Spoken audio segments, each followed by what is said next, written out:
You know very well that you cannot have goodness without some type of mind to create and define it. In order to understand goodness, there has to be a mind. This tree has no understanding of good. This cement has no understanding of good. See, good can't just exist because goodness requires definition, and it's an intangible value that you can't measure.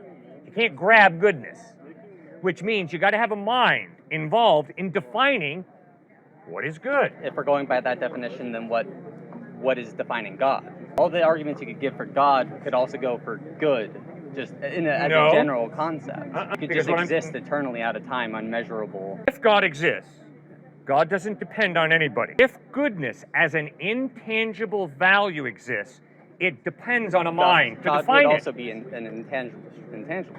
Obviously, that's right. It could, like, coming from a different viewpoint, outside of trying to see where, the reasoning for things, you could say that it could be what we define as God, societally, could just be the existence of just that good, in the same context of eternal and timeless and all that. Like, if there is no God, goodness is not eternal, because goodness demands a mind to define it.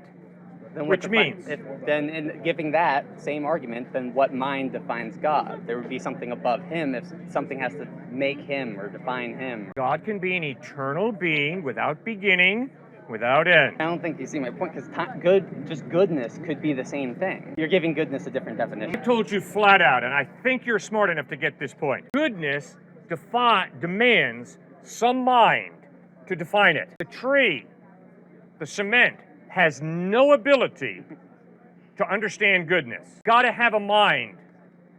Do you see that, or do you disagree with me? I think we're coming to different definitions of good, because then,